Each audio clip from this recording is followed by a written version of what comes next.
Alianza After Hours.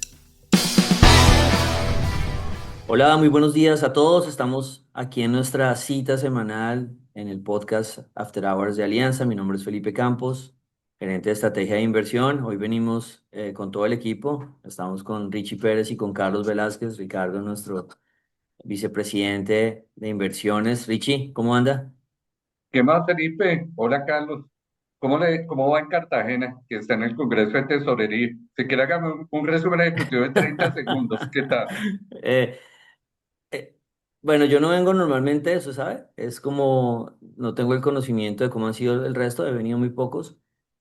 Todo pasa, la verdad, las primeras 2 horas, y es donde está como el picante, ya le sirven a usted toda la comida ahí en el primer plato, en donde habló Leonardo Villar, habló Ferrari, ¿no? De la superintendencia, habló Malagón de la bancaria, y habló también crédito público, ¿no? ¿Y qué tal Estuvo le pareció Javier Cuellar? ¿Qué tal bien, o sea, la... claramente cada uno cuenta su canción, ¿no? Cada uno canta su canción. Entonces, pues, Javier Cuellar pues, resaltó los elementos que se habían logrado y dice que las deuda nueva no ha sido a tasas más altas que las anteriores y explica un poco lo que se ha podido ganar, pero bueno, hay cosas que, obviamente no hay sesión de preguntas, porque hay cosas que uno como que se amarra a la boca y dice, pero no es así exactamente como usted está diciendo. Dice que él no hay, pues que él no bajó el dólar de lejos, más bien lo que están haciendo es comprando, este año no han vendido dólares, es verdad, lo que bajó el dólar fue la expectativa de la colocación, ellos vendieron fue el año pasado.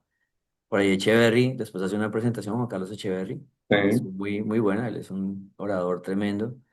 Y, y por ahí en algún momento dijo, pero bueno, tampoco es que todo lo que dijo Cuellar es cierto, ¿no? O sea, algo habrá influenciado en el dólar, le decía chistes, pero bueno, en general el mensaje estuvo bien, Leonardo Villar cada vez más firme, Richie cada vez, ellos mm, antes no, como que no se defendían tanto porque asumían pues que la credibilidad estaba y que lo explicaban bien, no es que no explicaran bien, pero cada vez tratan de enfatizar más porque los discursos del gobierno son muy interpretativos al extremo, pues. Eh, sí. pero bueno, bien, en general, tal vez los mensajes importantes es que el banco, y aquí de pronto si le sigo contando la historia, no saludamos a Carlos, porque ya me iba metiendo en la historia, venga, lo saludamos un segundito. ¿Qué hubo, Carlos? Digo, Carlos, ¿Qué el, tal, el, pro- Felipe y el, Ricardo? el- ¿Cómo están? el próximo año va usted al Congreso de Tesoreros de Cartagena. Ah, Bueno, perfecto, perfecto. listo, Bueno. listo. Ujú. Bueno, A ver qué, sí, pero bueno, pero en general les muestro la semana de una vez para que vaya arrancando, que hágale. hoy de hecho como estoy de regreso, eh, entonces yo soy el que voy a estar colgado de tiempo el día de hoy. Eh, pero en medio de este mensaje, que tal vez fue de lo más importante, porque al mismo tiempo que se tenía este congreso, teníamos todo las minutas del banco, pasar qué fue lo que pasó en la reunión, cómo fueron las discusiones, qué se destacó y al mismo tiempo el gerente técnico del banco, que digamos, para los que no conocen la diferencia, está el gerente del banco, que es Leonardo Villar, y ellos toman decisiones, un grupo de 7 personas donde está el ministro así, Leonardo Villar y 5 codirectores que son elegidos por los diferentes gobiernos y se van rotando, pues se van rotando con los nuevos gobiernos. El gerente técnico es una figura que está permanente, que es la persona y que con su equipo le da toda la información técnica a la junta para que tome decisiones. Usted va y le dice "Es que yo creo que la subida de tasas aumenta la inflación, ellos son los que le van a decir si tiene sentido o no y los que tratan de darle el soporte técnico. Ellos hicieron su documento trimestral y la presentación y también dieron mucha información. Entonces, la verdad, tuvimos mucha información macro al final de la semana con esos mensajes como importantes y es que el banco apenas está arrancando, no sé si apenas está arrancando porque está a la mitad, pero arrancó muy duro, pero no ha terminado, ese es el mensaje de ellos, nos hemos terminado de subir.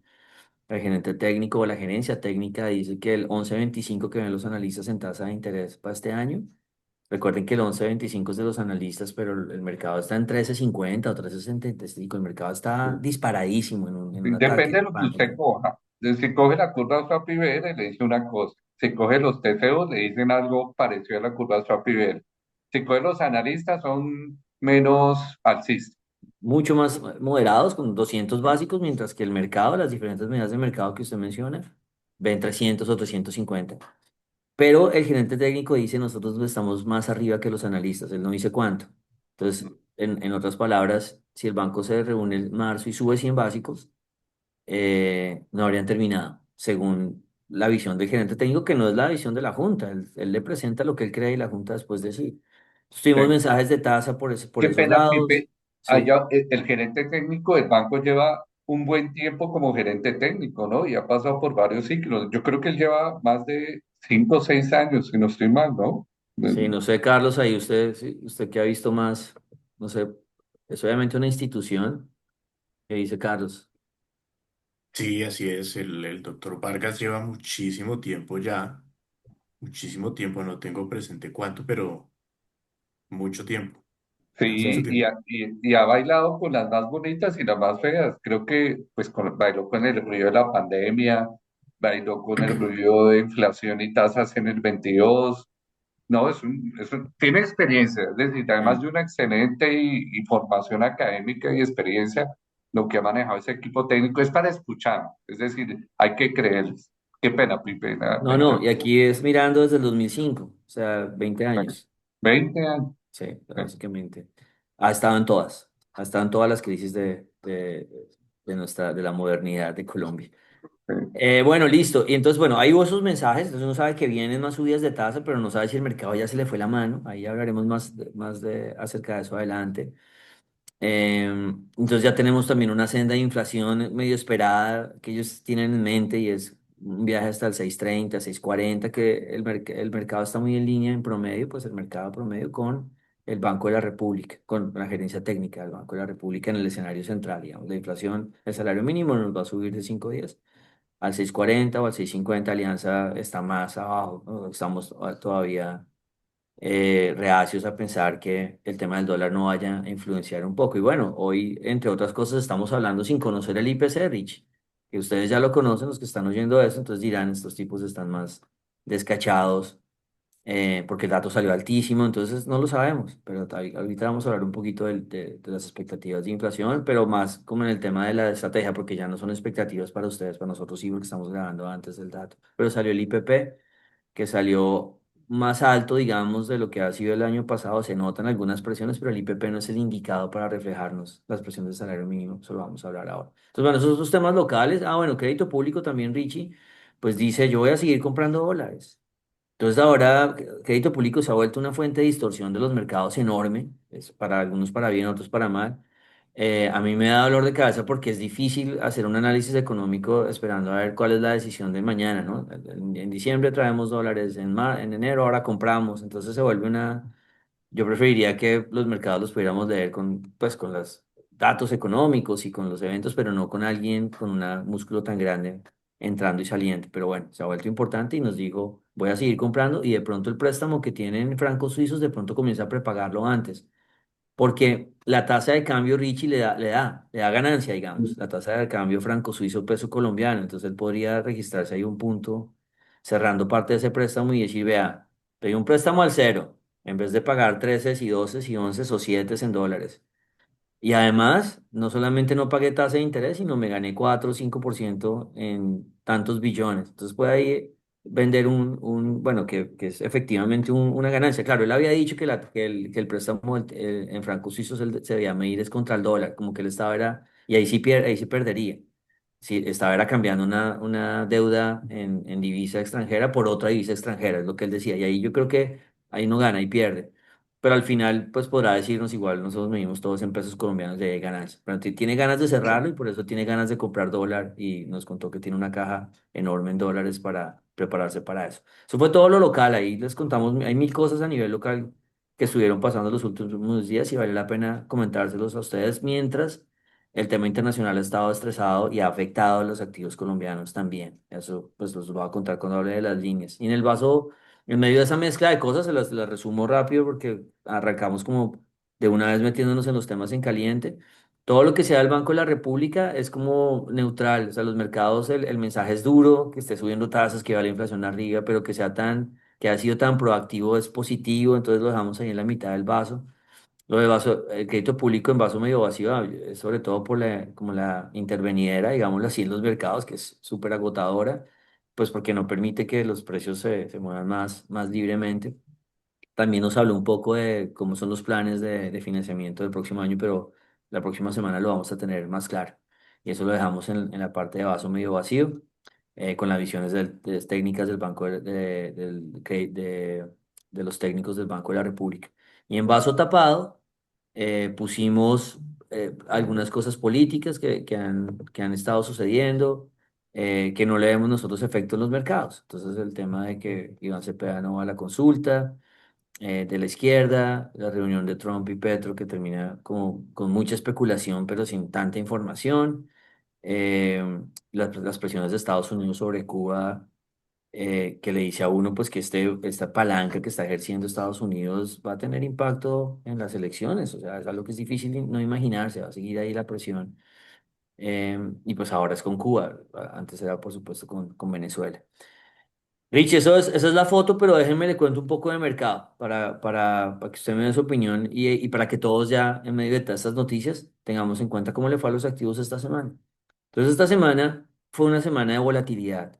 Desde que Trump dijo que Walsh era su nominado, y que recuerden, la semana pasada hablamos bastante del perfil de él y que nosotros decimos, ese no es tan alcista como, digamos, no es tan hawkish, no es tan halcón, no es como tan preocupado por la inflación. Sí lo fue en su época, cuando fue gobernador, pero yo decía incluso que lo he escuchado a otras personas que lo han dicho, incluso hasta más bien se equivocó mucho con la inflación, porque era de los que le preocupaba la inflación cuando estaba en plena crisis subprime.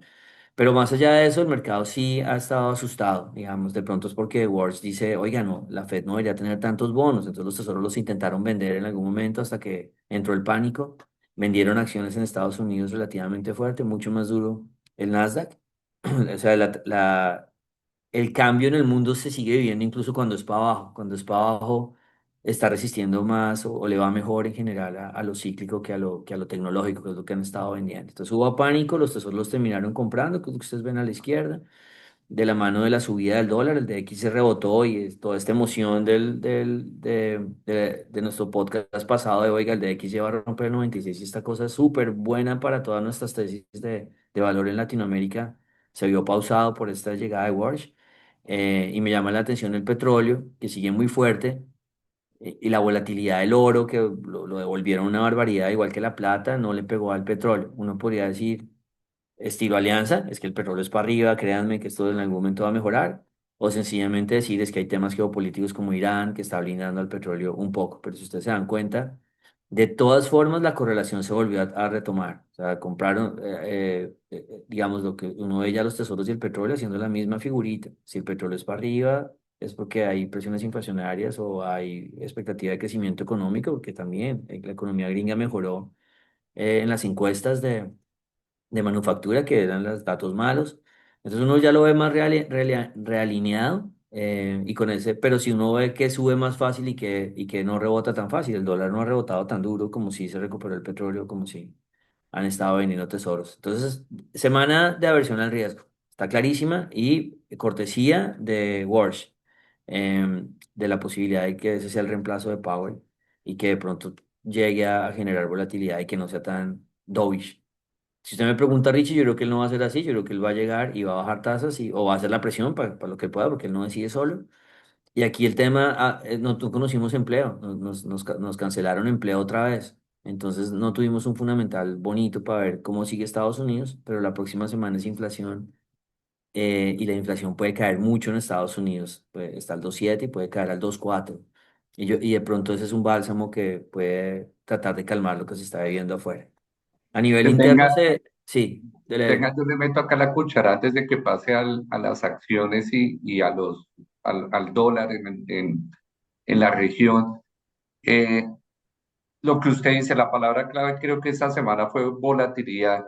Y usted no, acá no mostramos los gráficos, pero en lo que es renta fija local, ya está cerquita los bonos y CETES colombianos y los TES de pegarle un pico a las tasas en Brasil, que se acuerdan que mostramos que Brasil estaba muy encima y ya, por ejemplo, los TES del 2028 hoy, viernes 6 de febrero, ya están cerquita al 13. Los test del 27 ya están al 12,70.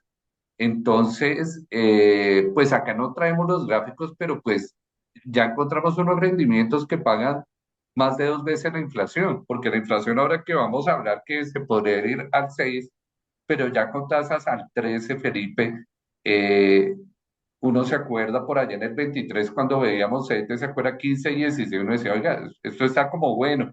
Entonces simplemente como tener eso allá guardadito en el cajón como esa chocolatina que uno se come al otro día, que uno dice que esto va a estar más rico el día de mañana. Estamos empezando a ver unas tasas muy atractivas en el mercado de renta fija local que si le pone uno el pecho no dependerá del dato de inflación que ya mañana pues sabrán cuando estén mirando este podcast, ¿sí? Y dependerán de todo lo que hablemos del Banco de la República.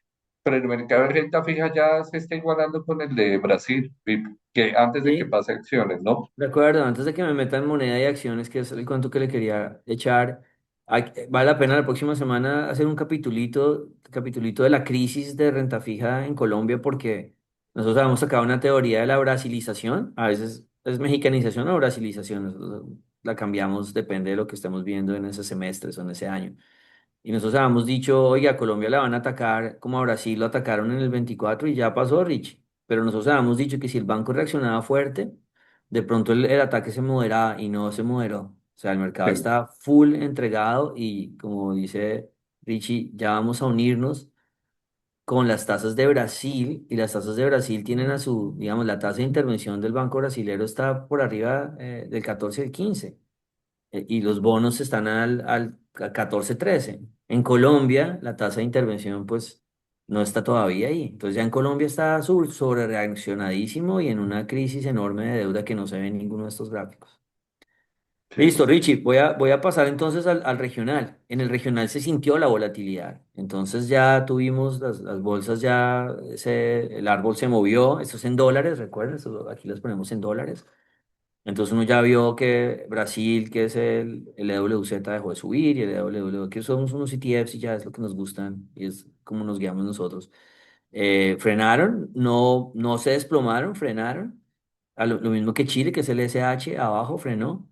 Se sintió más en Colombia. Ustedes ven la de vuelta en Colombia, se ve como más grande. Obviamente, bolsas súper exitosas que comparadas con Estados Unidos desde octubre han rentado 20, 30, 40. Estados Unidos ha rentado cero desde octubre.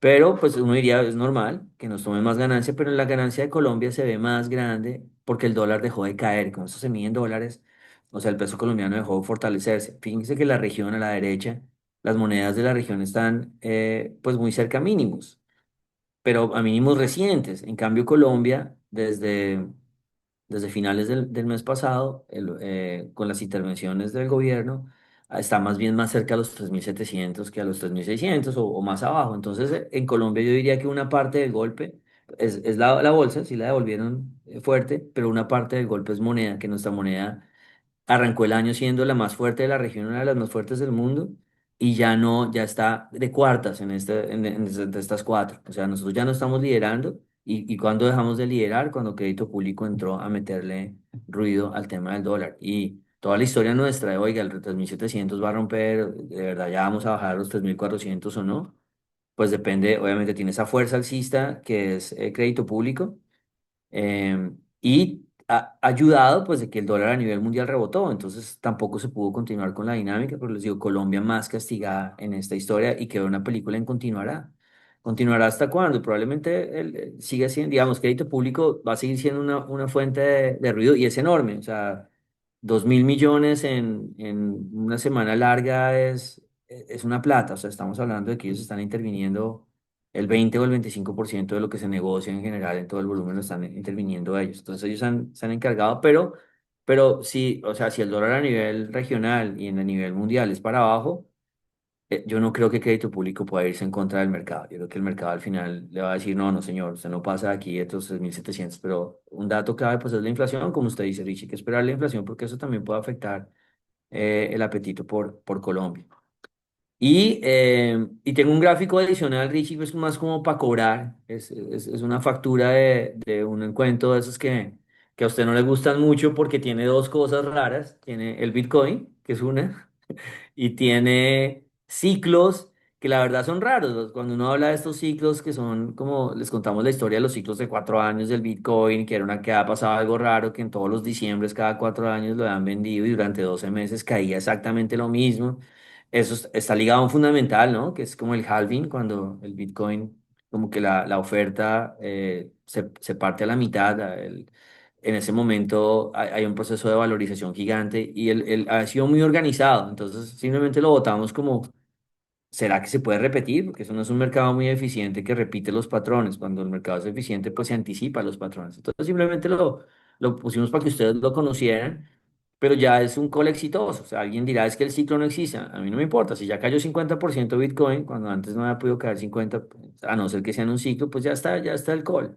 Si va a ir a 30, si va a ir a 20, si va a parar en 50, funcionó. ¿De qué nos sirve a nosotros? Porque nosotros no recomendamos Bitcoin, no estamos metidos en este mundo cripto, pero reconocemos que es el activo más de mayor volumen y más especulativo y es 24/7, es todos los días. Entonces es un gran indicador de apetito. ¿De qué? ¿De qué apetito? De apetito gringo. Esto no es todavía, puede que en el futuro lo sea para los crypto brothers, en algún momento sí sea ese activo que es diferente y que refleje, tiene las propiedades del oro, o tiene las propiedades del dólar, o tiene las propiedades de alguien, pero en este momento sigue siendo un activo que solamente se correlaciona con el Nasdaq agresivamente. Entonces, por ahora es una señal de apetito por Estados Unidos. Como les digo, no quiero, porque hay dos cosas en redes, que es cuando uno habla mal del gobierno, uno habla mal de Bitcoin, es cuando más la gente se pone brava. Y pues nadie sabe o sea, estas son opiniones, por supuesto que yo no tengo ni idea para dónde ver el Bitcoin. Pero el mensaje aquí final es, nosotros lo tomamos como una señal de aversión a Estados Unidos. ¿Qué le pasó a Estados Unidos en este 50% de caída de Bitcoin? Casi nada. El Nasdaq cayó 6 y el Standard Poor's quieto. Entonces, en realidad lo ha podido torear muy bien el mercado gringo, pero sí funcionó, digamos. Standard Poor's, pues su plata estaba al cero desde octubre, desde que arrancó esta corrección. Y pues obviamente la foto es fea, ¿no? La foto le dice a uno, esto sigue, esto todavía no ha terminado. Puede parar en 30, puede parar en 40 si uno cree que el ciclo se va a ser completo, pero yo diría, ya el call estuvo, ya funcionó, pero obviamente le sigue a uno mostrando cosas raras y lo quería dejar ahí como para cobrar un poquito esta idea que sí funcionó, obviamente sin la experticia del resto de cosas. Ahí termina el tema global, Richie. ¿Usted qué le llama la atención de todas esas gráficas? Venga, empiezo por el Bitcoin. El Bitcoin no es que no me guste o me guste. El problema del Bitcoin es que está dirigido a inversionistas profesionales, especulativos, con perfil de riesgo agresivo. Y cuando a través de redes sociales o de productos financieros terminamos ofreciéndole Bitcoin usted tiene dos tías, ¿se acuerda? Una que sabe de mercados y una que no sabe. Entonces, cuando Sí. le terminan ofreciendo productos de Bitcoin a su tía que no sabe de mercados, a la viuda, ¿sí? Eso es como vender acciones en supermercados o vender productos de renta variable como productos de renta fija. Eso es cocinar un problema cuando los clientes no tienen el perfil de riesgo adecuado.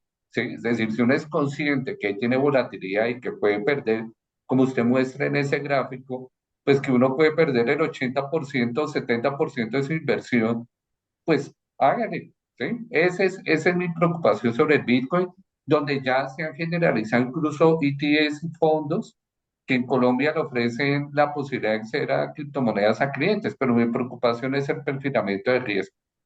Eh, Buenísimo. en lo otro que usted dijo de las acciones, Felipe, yo hablaba con un cliente esta semana y me decía, oiga, ¿qué tanto está incorporado que ahora viene el capítulo del tema del potencial cambio en el ciclo político o continuidad de la izquierda sobre las acciones? Y yo le decía, si quiere, vuélvase, pues hasta el momento nada, porque la TAM se vuelve igual. Y me sorprendía, Felipe, en enero las acciones en Colombia subieron casi 20%. Enero fue un super mes. Esa corrección fue pues de estos días que estamos De iniciando febrero. febrero. Ujú. Entonces, por ningún lado, y pues ahora que vamos a hablar un poco de política y que exactamente en un mes las consultas y las elecciones al Congreso, ¿en qué momento le va a pegar eso a las acciones? Yo creo que esa es la pregunta del millón. Eh, y pues por el momento no le han pegado, porque alguien puede decir, uy, es que lo de Cepeda, que lo de Roy, mire, por eso se cayeron las acciones. No, mire, se cayeron también en Chile, se cayeron en Brasil y se cayeron en México. probablemente Colombia es más, se está volviendo más volátil, tanto en equity como en moneda. Y el comentario de las monedas, Felipe, totalmente de acuerdo con usted. eh, la intervención tiene un impacto, ¿sí? Vamos a ver ahora estos anuncios no de ventas de dólares, sino de potenciales compras de dólares, de señales que vamos a hablar más adelante, para ver si por lo menos se normaliza nuestra tendencia revaluacionista, porque todos nos hemos revaluado, pero Colombia aún más, ¿sí? Entonces vamos a ver si nos normalizamos producto de estas señales. Esta situación es compleja para algunos sectores, Felipe. Estábamos viendo sectores exportadores que son intensivos en mano de obra, están jugando con las dos más feas. Están jugando con el aumento del salario mínimo del 23 en sectores o industrias que son intensivas en mano de obra y están jugando con unos ingresos que caen a tasas del 20-25% anual si no hicieron coberturas. Entonces, esto va a empezar a impactar fuerte a algunos sectores. Bueno, simplemente esos eran los comentarios. Ese dato lo decía Juan Carlos Echeverría, decía, si usted es un sector que compite afuera, en Colombia, o sea que usted piensa en dólares todo el tiempo, el costo laboral suyo se le subió 40%, un pedazo por el salario mínimo y el otro pedazo por la revaluación del dólar del 15 o del 20. Entonces es un camello competir. Y venga, lo que usted dice, Richie, obviamente sí hay una expectativa de cambio político en toda Latinoamérica que jala, pero vea, yo le podría traer un gráfico de Sudáfrica, que de hecho le voy a echar un cuento de Sudáfrica algún día, Richie, porque esa economía es tan similar a la colombiana que es una Sí. locura. Y Pero la pagamos ventaja de tasas Sudáfrica, similares, creo, tasas sí, similares en bonos, casi una calificación parecida. Y uno dice, no nos parecemos, pero sí nos sí. parecemos, Allá, ¿no? allá debe haber un Richie Y un y un pipe. Felipe y un Carlos contando una Sí, historia. Y Sudáfrica además tiene, en los índices de acciones es casi como Brasil. Uno dice, ese sudafricanos, no, es un monstruo. Y Sudáfrica tiene historia, que a mí me encanta la historia, nos puede mostrar como un país como nosotros le hubiera ido en los setentas actualmente. Entonces Sudáfrica es una belleza. Pero lo que sí iba a decir, yo les pongo les puedo quitar los nombrecitos y le pongo Sudáfrica y ustedes no van a notar la diferencia. Entonces el punto del mensaje aquí, esto es un tema cíclico, el tema cíclico es mucho más poderoso. Lo que pasa es que usted se puede separar del ciclo, usted se puede bajar del bus si tiene no cambia, no hay un giro político y si el próximo presidente, digamos, si es de izquierda y es Cepeda, dice, y ahora voy a atacar las instituciones con toda. Usted se baja del bus. Usted sí se puede bajar del bus, pero no es fácil bajarse del bus. Usted tiene que volverse a Argentina o Venezuela para bajarse del bus. Si usted respeta cosas básicas, se lo llevan en el bus y lo llevan a pasear a un mundo de muchas más riquezas. Pero ese es el tema de hace cuando recomendamos acciones y cuando contamos la historia, Richie, decíamos, hay dos fuentes de plata, el castigo político y el ciclo. En el castigo político usted se gana 30-40%. En el cíclico usted multiplica por 4 por 5 por 8 por lo que sea que termine pasando. sí, Bueno, Richie, ahí me voy a cambiar de tema y voy a hablar de un poquito, un mini esquina del dólar. Pues porque habíamos hablado, oiga, el de X ya rompió a la baja, esto está buenísimo, porque para nosotros tenemos dos o tres variables que nos decían el mundo cambió. Y para nosotros el mundo cambió, es el de XY rompe a la baja, ¿no? Y usted, bueno, usted que dice que yo me obsesiono con el de XY es chévere porque de nuevo otra vez en la presentación que me gustó mucho la presentación de Cherry finalmente, él dice, uno de los mensajes es, yo creo que vienen 5 o 6 años de crecimiento fuerte, bla, bla, bla, él dice, ya estamos viviendo un boom de materias primas, ustedes lo han oído acá obviamente mil veces internamente, ¿no? Por el café, por el oro, eh, bueno, obviamente por las remesas, otras fuentes. Y él contaba que en Perú, eh, empresas de Perú están hablando del macrociclo de materias primas y que esta anécdota es buena porque él en algún momento dice, no, pero espérense un segundo, recuerden que hay elecciones ahorita en Perú. Eh, y todos, sí, sí, sí, gracias. Y entonces el ciclo de materias primas, así que claramente en Perú el Ejecutivo perdió valor hace mucho, pero ese es el nivel de diálogo que tiene ahora la gente. O sea, ahora usted escucha analistas tradicionales gringos o el mismo Harnett, de Bank of America, que no es tradicional, que es muy contrarian, muy al corte nuestro, ya está hablando de estos temas, del cambio cíclico. Entonces es muy chévere porque nosotros no lo hablamos hoy, ¿no? Hace 2 años En el 22, cuando se venía el cambio político, hicimos nuestra presentación de la luz al final del túnel porque somos muy malos cambiando ese nombre. Y dijimos, viene un choque político, pero viene un cambio cíclico. Y esa vaina nos va a sobreaguar mucho lo político. Pero bueno, volvió al tema del DXY, a mi tema obsesivo. Y la pregunta es, ¿rompió o no rompió? Y pues la respuesta es solamente no rompió. Entonces quería mostrar dos variables claves de los que nosotros usamos para seguir midiendo este cambio. Son variables como más de correlación para medir hacia dónde va el DXY con este... Fue un pequeño rebote, no es mucho, lo de la llegada de Warsh, que en un marco de tiempo largote, pues no se ve nada. Pero fíjense que esta semana puntualmente la curva de tesoros se empinó más. Y eso es ¿qué significa la pendiente de la curva de tesoros? No, la diferencia entre el bono largo y el bono corto. ¿Qué pasa cuando la Fed baja tasas? Pues se empina, ¿no? El bono corto que está más cerca de la Fed se baja y el bono largo baja menos. O si el mercado está asustado, como el caso actual, la Fed baja tasas y el bono corto no logra bajar, pero el bono largo lo venden un poco porque hay desconfianza, pero el caso es que cuando hay reducción de tasas de la Fed, hay empinamiento de tasas. Quiere decir que el bono corto aguanta más que el bono largo, ya sea porque los dos se valorizan, el corto se valoriza más, o los dos se desvalorizan, el corto se desvaloriza menos. Eso es empinamiento. Siempre que la Fed baja tasas hay empinamiento, o sea, la línea roja echa para abajo. Y siempre que la Fed baja tasas, entonces el DXY trata de ir para abajo. Esa es más o menos la lógica que ustedes ven en este gráfico de 16 años. Entonces, la expectativa de que la Fed esté bajando tasas y hay un empinamiento, en este caso es un empinamiento harto, porque no se está dando con valorización de los activos, pero de todas formas es una señal de que el dólar es para abajo, es una presión que el dólar es para abajo. Nuestra carreta es mucho más compleja que esta vaina, porque nosotros decimos, ¿sabe qué? Al final de esta historia, como la inflación sí es un problema en el largo plazo, en el corto plazo este año puede 6 meses buenos y después enredarse el segundo semestre, pero en el largo plazo para nosotros la inflación va a traernos choques de los buenos en estos años que vienen. Entonces a medida que haya choques de inflación y temas fiscales, la gente cada vez le va a gustar menos los bonos largos, va a ser un problema, cada vez va a pedir más tasa. Entonces nuestra carreta completa es que esto podría regresar a los niveles del 2010, 2013, el empinamiento, o sea que en algún momento viene en el futuro, en 3, 4 años, el bono largo esté 300 básicos del bono corto, que era lo habitual en el 2014, antes de que el mundo cambiara. Si eso se da, esa gráfica le dice a uno que el DX le queda 20 o 30% de caída en todo el ciclo. Ahorita la discusión es si el DX se va a bajar a 90 y ya con eso yo estoy feliz, ¿no? Es 3.400 y ya se cumple todas las premisas de cuando el dólar estaba a 5.000, entonces dijimos que era para abajo. Pero abran los ojos si de verdad hay un mundo inflacionario y esto va a 300 de básicos de empinamiento, el de X se cae 30% y póngame 30% en Colombia. Y hablamos de ese gráfico de brujería que usted no alcanzó a verlo, decía qué pasa si esto baja a 2.700. Pero entonces en general, no ensillemos la silla de la brujería, sencillamente quedémonos en el corto plazo. Y ese mayor empinamiento, el de X tiene más chance de echar para abajo en este gráfico y el movimiento continúa. Y el otro gráfico es el que mide esta esencia del apetito de lo tradicional versus lo no tradicional, y en este caso lo tradicional, escoja, ¿no? Alguien me dirá, es que lo tradicional es el dólar, y alguien que ha vivido más de 100 años le diría, no, lo tradicional es el oro.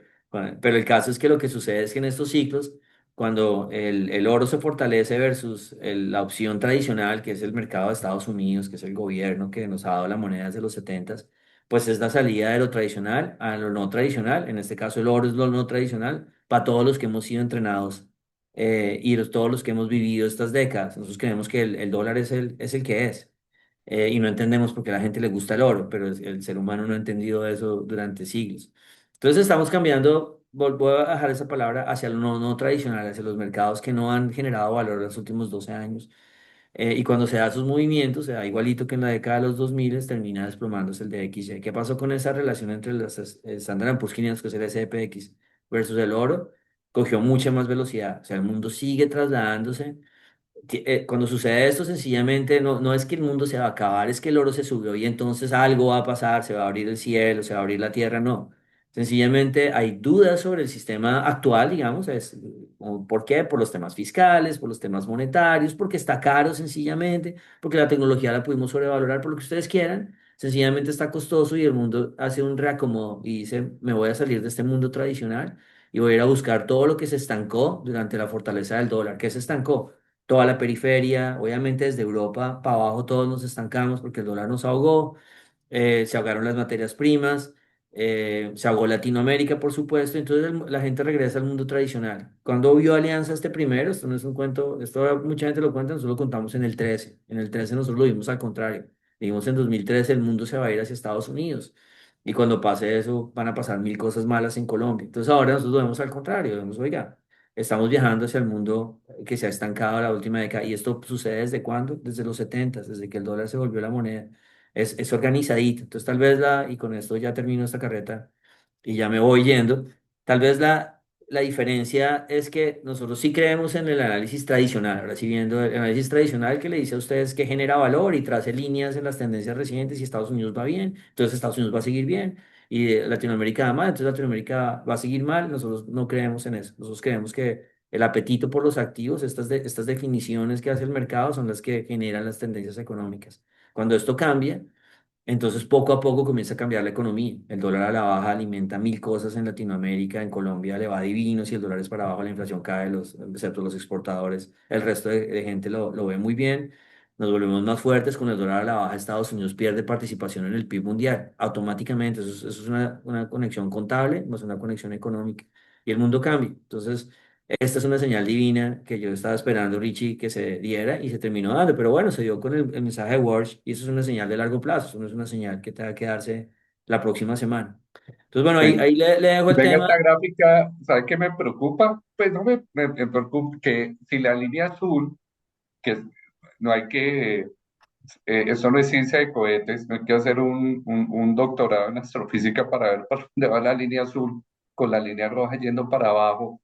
Si esa línea azul va y busca la línea roja, sea esa gráfica que usted me mostró, que mostraba el dólar a 2.700 si no estoy mal, ¿no? Sí, la de la brujería. Ah, bueno, De yo se la la mostré brujería. antes del Sí, podcast. sí, Sí, sí, sí, usted me la sí. mostró. Sí, porque de XY por debajo de 90 pues es dólar a 3 dólares en Colombia, manteniendo la institucionalidad y todo eso, a 3.000 o 2.700 de acuerdo. Sí. Eh, El problema es que como tenemos el segundo semestre político, uno le va a tocar hacer dos escenarios. Si este escenario se da, entonces uno irá, así no haya cambio de gobierno, pues no va a rebotar mucho, porque sí va a ser para arriba, porque la gente se va a asustar, pero no va a ser tanto por esta dinámica. Y si hay cambio de gobierno, pues puede ser dos mil cambio de setecientos gobierno, yo me fijaría primero, si se normalizan o no las relaciones con Estados Unidos, pues que ya empezó Gustavo Petro a abrir un camino. Segundo, lo que pase con Venezuela, que ya lo hablamos acá en este podcast.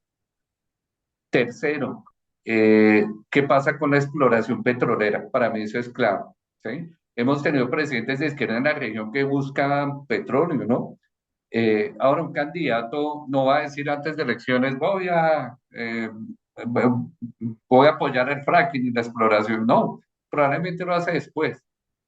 Y cuarto, ¿cómo queda el Congreso en las elecciones del 8 de marzo? Porque pues el Congreso es el que en últimas termina avalando los cambios que se den en la Corte Constitucional, recuerde. Me preocupa tal vez el Banco de la República, que creo que hay un cambio por allá a finales del 28, principios del 29, ¿sí? Sí. Pero es muy apresurado decir, me bajo del bus, que usted puso el ejemplo del bus de las materias primas. Oye, me voy a bajar el bus, oiga, pero no hemos llegado todavía al terreno pandagoso, espérese a ver qué tan profundo es, ¿no? Totalmente de acuerdo. Y eso es una cosa difícil de hablar ahora, porque obviamente uno quisiera un gobierno más amigable a los mercados, pero este bus va tan rápido que no es fácil bajarse. Se puede o no bajar. Y si se baja, va a quedar tostado, o sea, molido, pues. ¿Sí? Pero no es fácil bajarse. Bueno, ahí termina Richie la historia. Al final el DXY no ha roto. Estos no son indicadores que se tengan que dar, ¿no? Para la próxima semana tiene que romper, ¿ah? Pero es una fuerza enorme de cambio cíclico que hay que vigilarla. No se puede dejar ahí porque eso es lo que realmente importa. Y bueno, ahí le sugiero que cambiemos. Vamos a hablar un poquito de política en este capítulo. Em, bueno, ese es el gráfico del dólar, que no ha roto, ahí para tener el tema técnico. Ah, bueno, Ah, sí, venga, le echo un cuento. Sí, sí, creo que me complementa aprovechando que estamos hablando de Cartagena, porque el director de crédito público en la última parte del año generó señales de venta de dólares, señales fundamentadas en unas operaciones muy grandes, que fue la operación pues de Pinco, que fueron 23 billones de pesos, 6.000 millones de dólares, la colocación de los 5.000 millones de dólares de Yankees y que incluso empezaron con el TRS, ¿se acuerdan? Los 9.000 millones. Entonces, esas señales sin duda generaron un alejamiento de la tendencia revaluacionista de las monedas en Latam, donde nuestra moneda se revaluó más. Pero pareciera, y usted me da su impresión que en diciembre dijo, oye, vamos a cambiar cambio la señal, ahora no es de venta, sino es de compra, que dio unas por allá, creo que a principios de enero, y usted que estuvo ayer lo escuchó directamente, yo vi fue la noticia, que podría utilizar las utilidades que el Banco de la República le gira al gobierno, que siempre se las gira, ¿sí? A pesar de que es independiente, siempre le gira esas utilidades para comprar dólares, porque quisiera fortalecer su posición de caja, y uno entiende, pero ¿por qué? Pues porque también dio señales de que quisiera pagar algo el TRS antes, y creo que en el plan financiero que vamos a hablar la próxima semana, que Carlos y su equipo lo están complementando muy juicioso, dejó pagar la mitad, como ya dejó ahí contabilizada la mitad, y pues eso se paga es pues con franco suizo, pero para comprar franco suizo, Felipe, uno no lleva pesos colombianos, dicen devuelvas, no tiene que llevar es dólares. Entonces, pues 13 billones de pesos que son las utilidades del Banco de la República, pues son casi 3.000 y pico millones de dólares comprando ahora. Entonces, ¿qué tanto, Felipe, le creemos a esas señales y cuál fue su percepción que usted escuchó eso, creo, en vivo y en directo el día de ayer? Es que este es un tema súper difícil porque nosotros ya hemos visto lo que hace el músculo de crédito público en algunos activos. En junio del año pasado lo vimos. Los test debían haberse descalabrado, estaban al 13 y debieron haber llegado al 15 por todos los anuncios fiscales tan malos de mediados del año pasado, y con el músculo logró echarlos para abajo y logró suspender la crisis por 3 meses. Entonces son cosas que uno no puede decir, no, ofrezco como el DXY y el oro y todo esto es para abajo, entonces no, el músculo es un músculo enorme. Y obviamente ahí hay que contar, es bueno, pero ¿cuál es el músculo? Pues puede ponerle un número a esto y obviamente es finito, no es un número infinito, pero es un número material, entonces hay que tenerlo en cuenta. eh, depende de cuánto logre, pero digamos, si necesita llegar a un número ahorita el Banco de la República le va a dar 13 billones de pesos, ¿no? Entonces, digamos, ahí tiene, si quisiera metérselos todos, pero yo tampoco, yo también creo que hay un límite porque usted paga el TRS y el resto necesita la plata aquí adentro. Entonces, es jugar con eso, cuál es el músculo y hasta dónde puede intervenir, pero reconociendo que la capacidad de intervención es complicada. O sea, es un reto y es harto porque volvemos a lo mismo. No nos sirve a nosotros estudiar la economía y los ciclos y las tasas y bla, bla, bla, si hay una decisión por 2 meses de voy a intervenir en el mercado. ¿Qué pasa después? Como le pasó el año pasado a crédito público. Intervino y después el mercado, usted interviene, ¿no? Usted, yo quiero salvar a mi pareja que está muy enferma y el mercado le dice, sí, pero me tienes que sacrificar tus 3 primeros hijos. Entonces, ¿qué pasó a final del año? Pues nos vendieron los test como si nunca. Entonces, al final usted algo se le revienta, usted no puede intervenir y ya. Y hay un cobro, hay un costo, hubo un costo el año pasado. Entonces, en este caso, pues sí, uno lo que hará el mercado es medir a ver cuál es el músculo. Y en algún momento, si esto comienza a desviarse de la región, pues en algún momento apenas se sienta debilidad del gobierno en la compra de dólares, pues se va a desplomar con ganas. Pero sí o sea, es un tema de corto plazo que lo puede agotar a uno o 2 meses viendo a Colombia separarse. Depende del músculo que tenga. Listo, pasemos Listo, al Richie. siguiente tema. Pasemos al tema político. Yo me voy despidiendo y les dejo ahí a ustedes la pelota para que hablemos un poquito de qué ha pasado con los números políticos recientes. Y bueno, y ahí eso vamos a hablar de inflación. Pero entonces yo voy a montarme en un avión y los dejo Listo, ahí. listo, tranquilo, feliz viaje. Venga Chao. acá, Carlos, ayúdeme. Si quiere, pasa a la siguiente porque salió lo de Atlas Inter, pero expliquemos muy bien, Carlos, porque eso no es la encuesta que conocimos hace un tiempo, sino, no tengo claro si fue una encuesta, un sondeo, dónde fue publicada. Ahora usted me cuenta bien porque es importante entender las metodologías y las formas para entender qué tan robusto es un resultado. Pero independiente de esas formas que usted ahora me explica, tenemos en un mes la consulta del centro, que pues tiene algo más de centro derecha. Y viene en trámite la consulta de la centroizquierda, que Cepeda pues no se pudo presentar, pero él se presentará a la primera vuelta. Y vamos a ver si en esa de la centroizquierda está Roy, Daniel Quintero, que revive, Juan Fernando Cristo, creo, ¿no? Y no sé si este Camilo Romero, creo que se llama, que es Se está discutiendo, sí, señor. el del Nariño, si queda o no queda.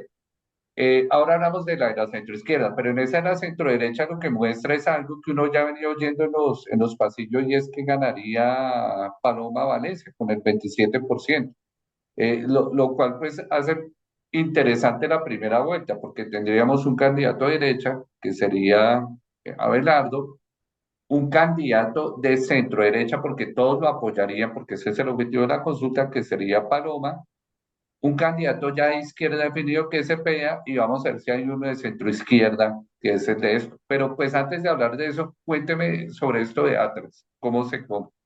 Bueno, Ricardo, efectivamente, Atlas Intel ya venía siendo conocida en el país en la medida en que la revista Semana publicó un sondeo que generó mucho ruido, ¿no? No un sondeo, sino un sondeo, no una encuesta, en el cual posicionaba a Abelardo de las Priella con la intención de voto, con la primera intención de voto en la primera vuelta, y a Iván Cepeda, lo cual iba en contra de lo que venía mostrando las encuestas. Entonces, digamos que lo novedoso precisamente para esta gran consulta por Colombia, como se le ha denominado a lo que usted ya mencionaba, la consulta del centro derecha, es que la firma realizó una encuesta, no un sondeo, de cerca de 7.300 personas, ¿no? En diferentes regiones del país, de manera presencial. Entonces, digamos que esto es lo novedoso respecto a lo que venía siendo la firma, que recordemos ha sido muy reconocida a nivel internacional por acertar en los resultados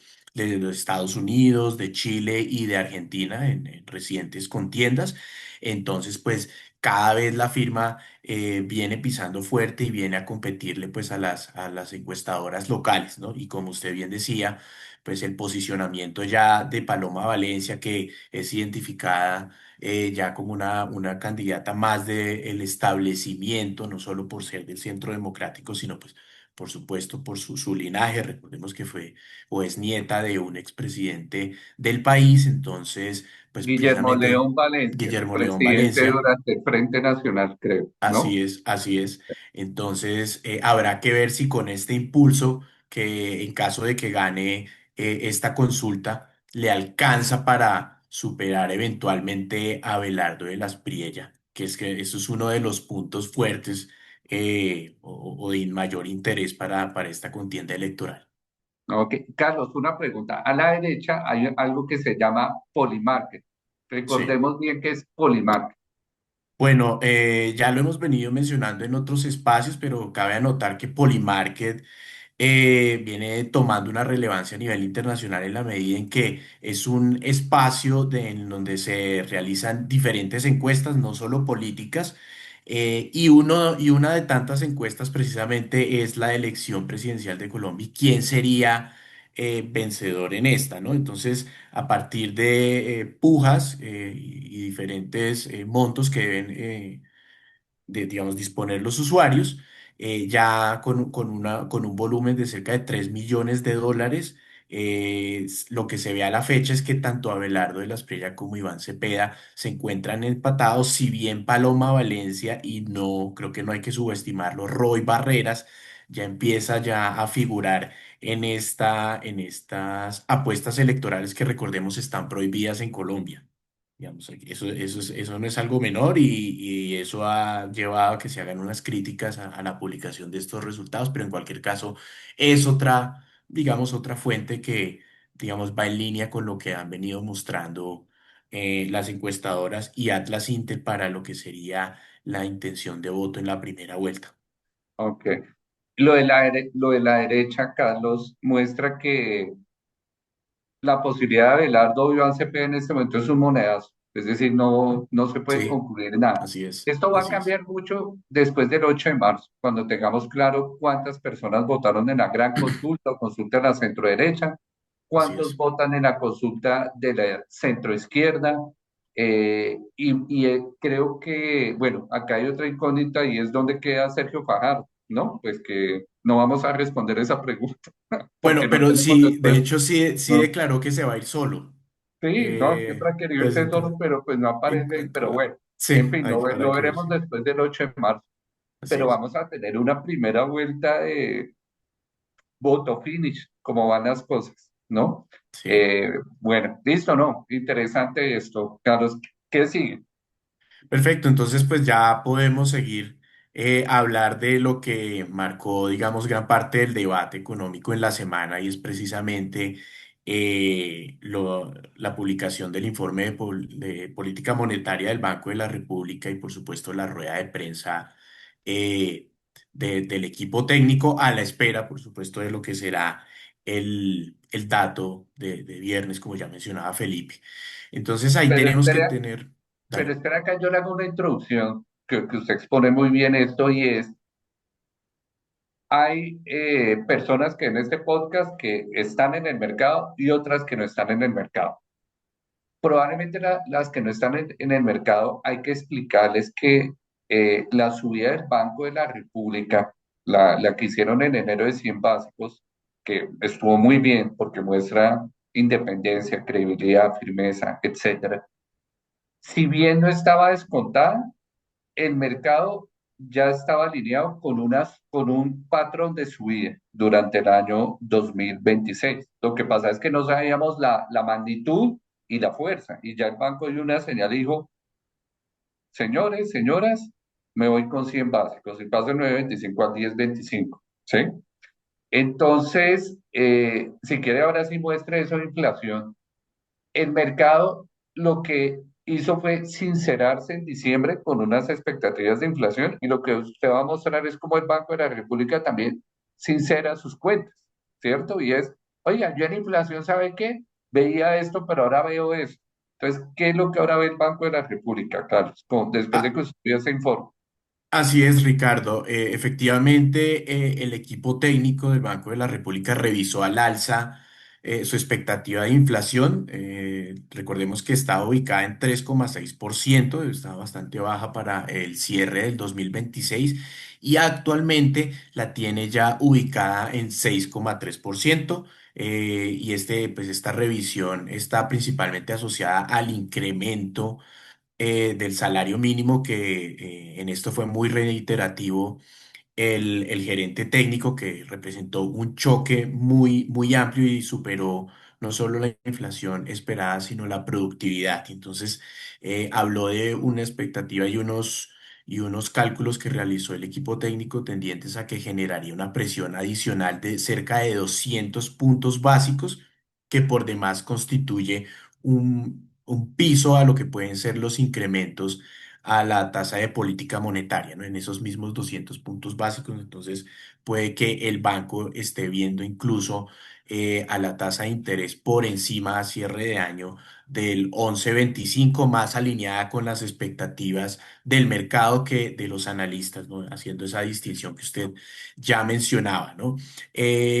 Lo que sí nos llama la atención respecto a lo publicado por parte del Banco de la República es, digamos, el comportamiento y la dinámica que exhibiría la inflación, toda vez que ese incremento es muy lineal y vimos que si bien han sido reiterativos en destacar que el choque sería, digamos, o se daría principalmente en la primera parte del año, en el primer semestre, pues lo cierto es que tienen una tendencia casi que lineal al alza para después en el 2027 con los efectos que tendrían esos incrementos a la tasa de política monetaria, pues ya que haya una corrección bajista. Nosotros creemos que allá hay unos efectos base que jugarán a favor en ese caso del comportamiento de la inflación, de manera que tenemos un impacto. Estábamos haciendo unas simulaciones con todo nuestro equipo a partir y tenemos dos escenarios, uno moderado y uno más alcista, en donde el impacto sería mucho más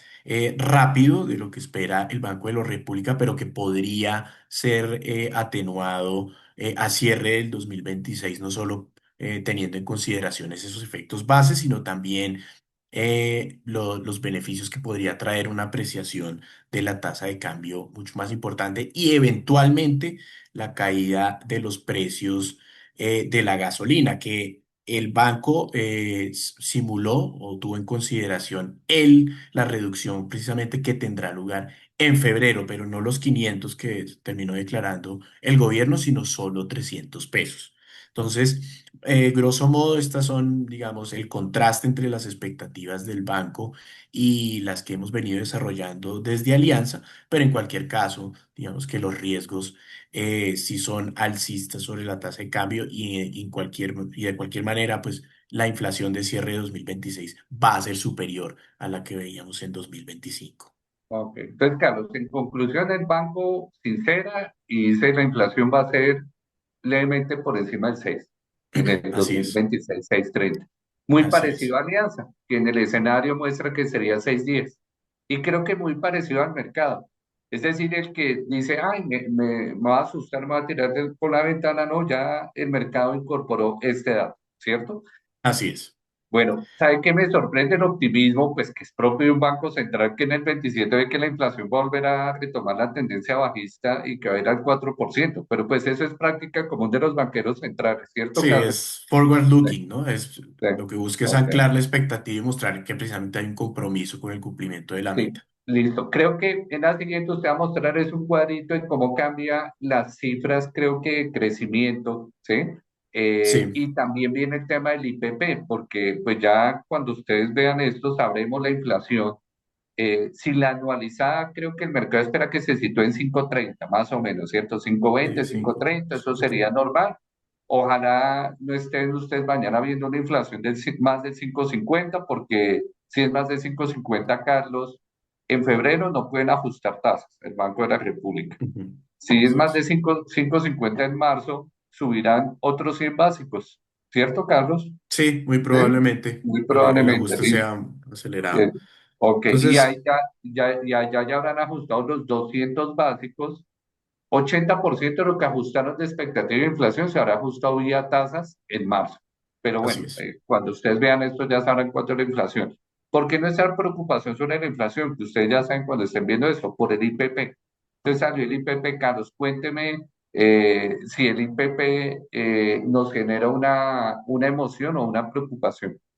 Pues Ricardo, le cuento rápidamente que tuvimos datos o conocimos los datos de IPP de enero y lo que se observó es que el dato en términos mensuales fue superior no solo al del año anterior, sino al de los últimos 10 años. Entonces, si bien no es el más alto de la historia o algo por el estilo, pues lo cierto es que sí denota una presión alcista que claramente no va a ayudar al registro de IPC de enero.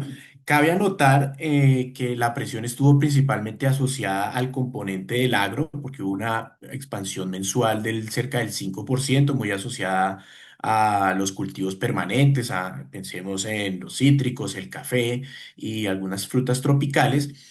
Pero aquí con el IPP hay que tener algo en cuenta y es que esta medida no tiene en cuenta, no incorpora los precios de los servicios, que representan cerca del 50% del IPC, ¿no? No tiene en cuenta los costos laborales. Entonces, si bien es una guía que nos es útil para poder avisorar qué es lo que ocurre con la inflación, la que experimentan los consumidores, pues en este caso nos dice una parte o nos puede dar cuenta de algo muy parcial, ¿no? De ahí la importancia del dato de IPC porque pues lo vimos ya en las diferentes encuestas, se generó una gran dispersión entre los analistas y lo podemos ver en el próximo slide.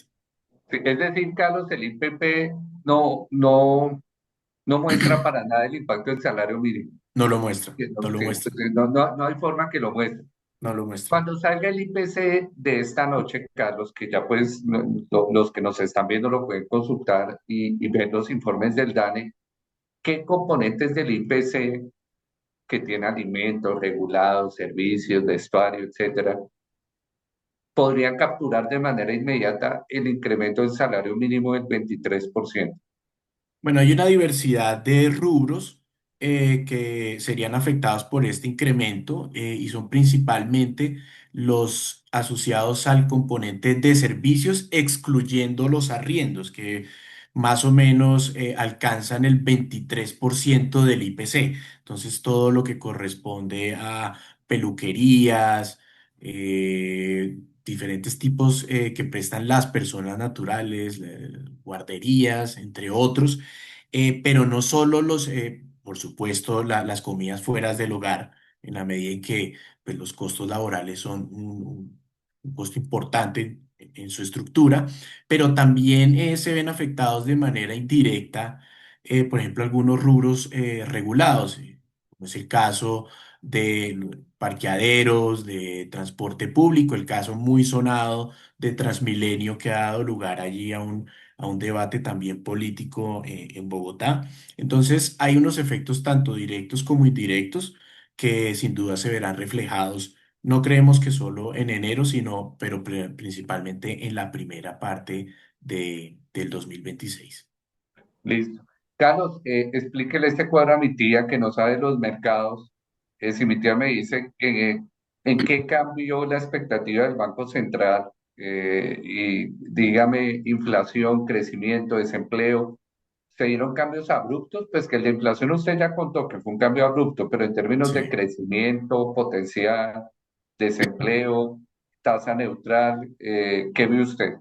Bueno, le cuento, Ricardo, que el Banco de la República da a conocer sus expectativas en diferentes meses del año. Entonces, la última que teníamos en consideración era de octubre del 2025 y en ese momento el Banco de la República tiene una expectativa de crecimiento para el 2026 de 2,9%, ¿no? Un crecimiento inferior a lo que ha sido el promedio histórico de Colombia, pero en cualquier caso, ubicado en una senda gradual de recuperación frente a lo que fue hace 2023, ¿no?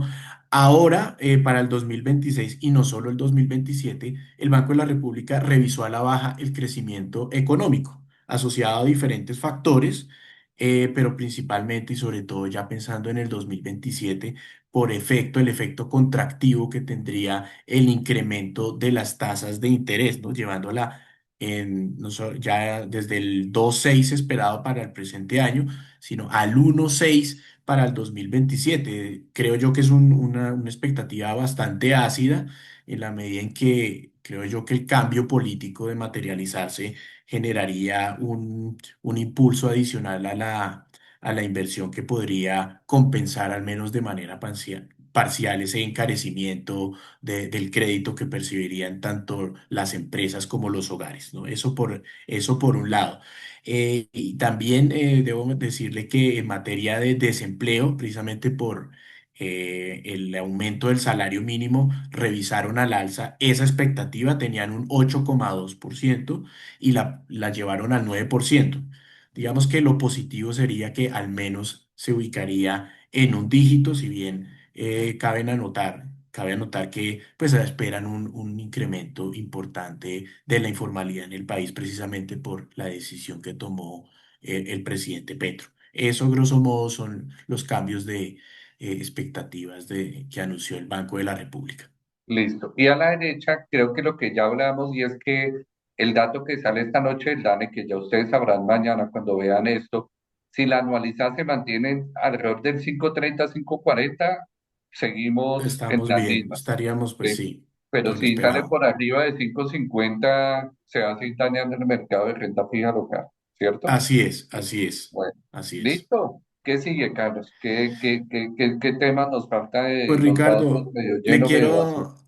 le quiero dar un abrebocas de lo que fue la publicación preliminar este cuadro de fuentes y usos del plan financiero que finalmente, para explicarle a toda la audiencia, finalmente da cuenta de cuáles son precisamente las fuentes para financiar los déficits y diferentes obligaciones del gobierno. Y dentro de esas fuentes, pues se destacan todas las emisiones de bonos, por ejemplo, que es muy importante para nuestra compañía y demás.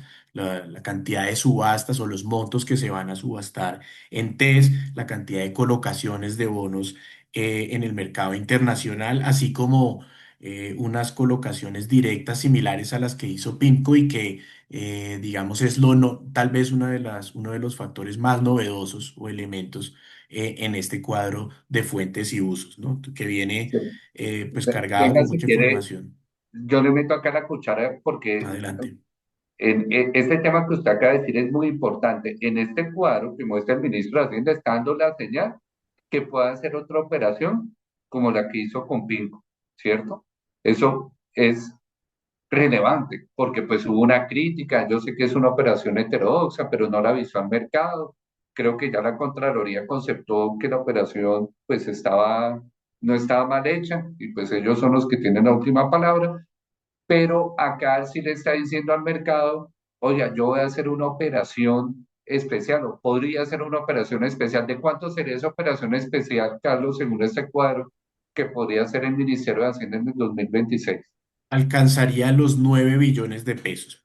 Ok.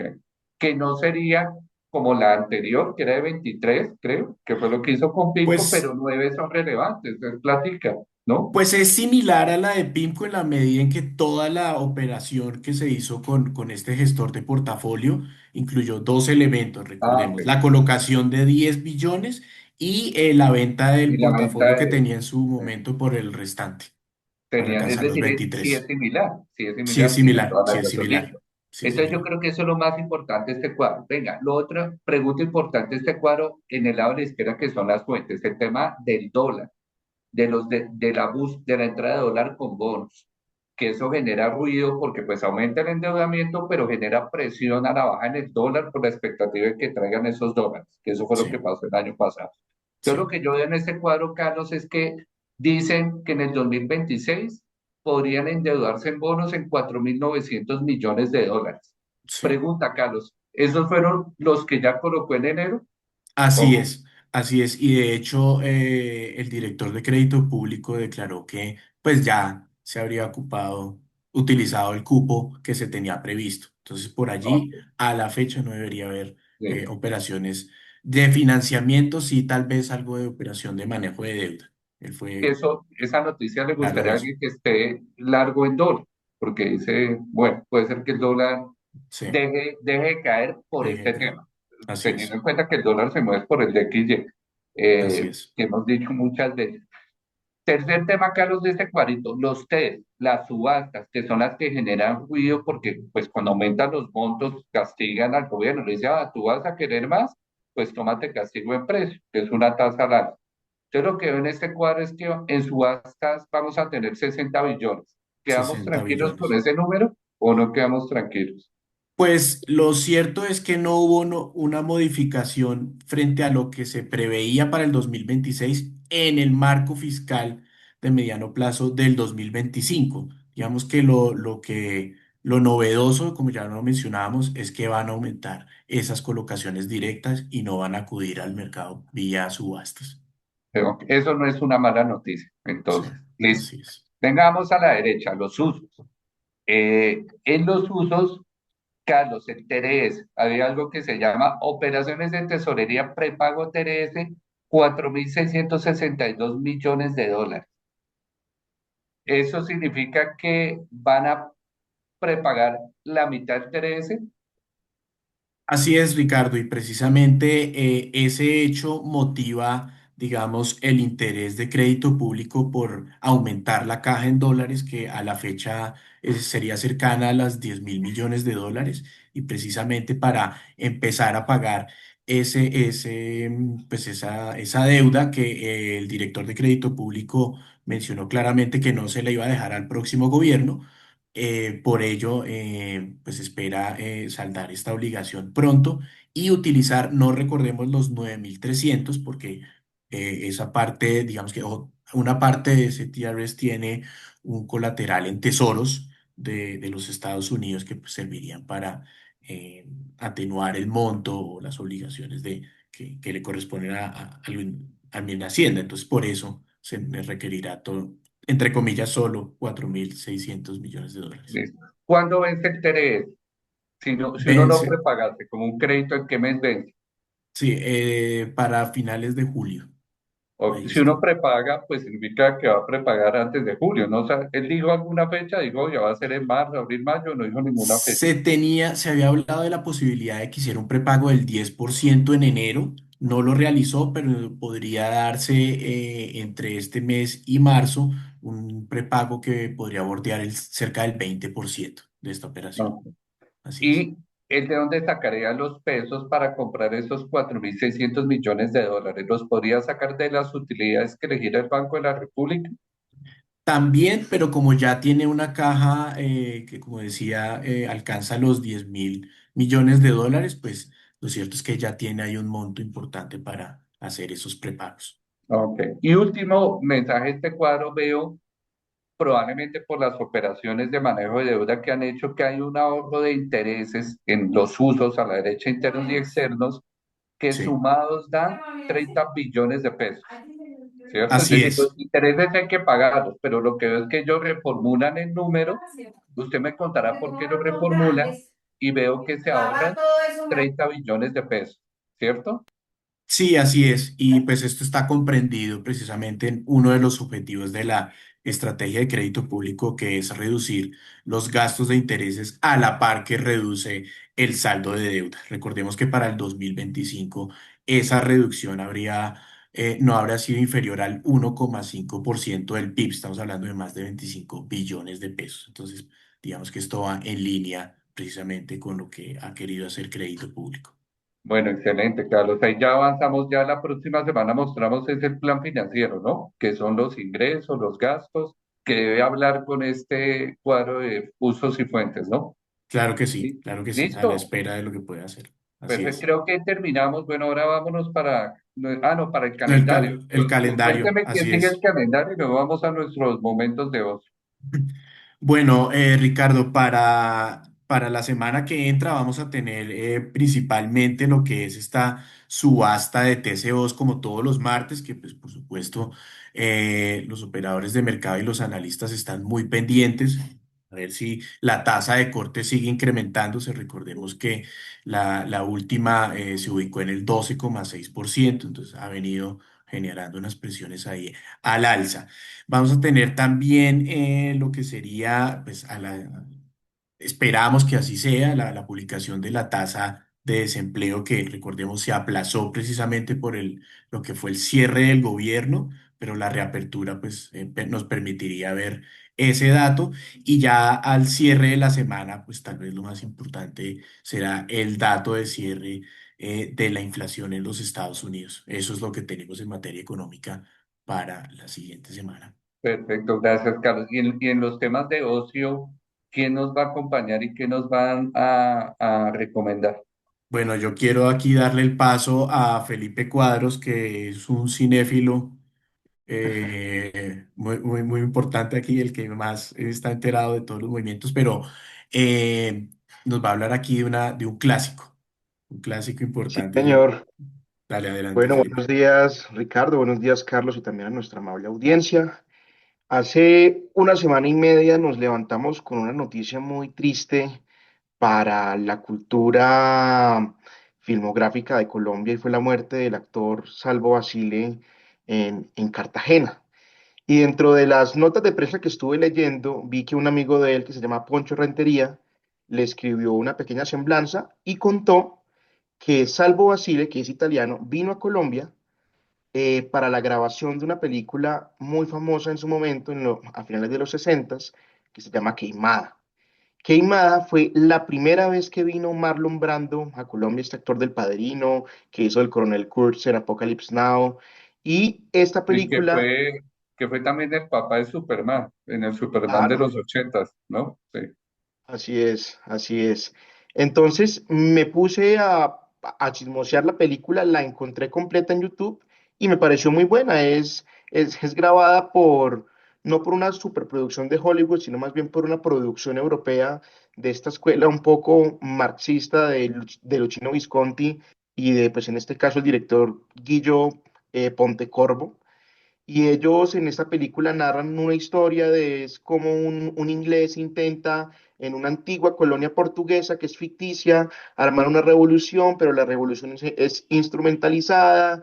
Entonces habla como esas dinámicas de poder y aunque pues no se esperen pues los grandes efectos, sí es una película que para su momento dio mucho de qué hablar, está más o menos bien calificada en IMDb, 7 de 10 y nada, son 2 horas por si quieren ahí entretenerse. ¿Y en qué plataformas se puede conseguir esa película? No está en ninguna de streaming, pero se encuentra con buena calidad en YouTube. Entonces por YouTube se Ah, la pueden YouTube. ver. Ok. Sí, señor. Bueno, sí, sí, pensé que me iba a decir que fuese a Betatorio o a alquilarla. No. Listo. Bueno, Y ya la bueno, segunda recomendación que tenemos es, hay un circuito de un torneo internacional de golf que una de las paradas es en Colombia, es la próxima semana, es hasta el 8 de febrero. Y creo que por la página web de la alcaldía distrital pueden encontrar cómo acceder al torneo si es que les gusta. Entonces hay plan para todos los intereses. Y nada, esas son las únicas dos recomendaciones que les traigo para hoy. bueno, muchas gracias, Felipe Carlos, y pues Felipe Campos debe estar subiéndose un avión. Nos vemos en 8 días. Ya ustedes cuando vean esto sabrán el dato de inflación. Y muchas gracias por vernos y seguirnos todos los sábados, domingos o lunes cuando ven este podcast. Que estén muy bien. Hasta luego. Adiós, que Hasta estén muy luego. bien. Alianza After Hours.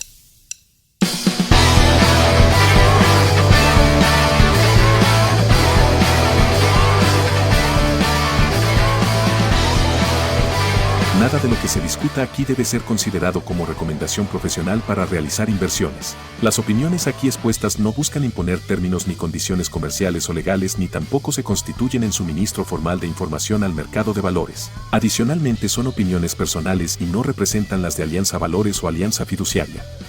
Se recomienda consultar con un asesor comercial que entienda sus necesidades de liquidez, horizonte de inversión y perfil de riesgo antes de invertir en mercados financieros. Escuchar el podcast de Alianza puede tener efectos secundarios como ser muy sesgado en dólar, ver figuras técnicas en la naturaleza y hablar de inflación en reuniones familiares.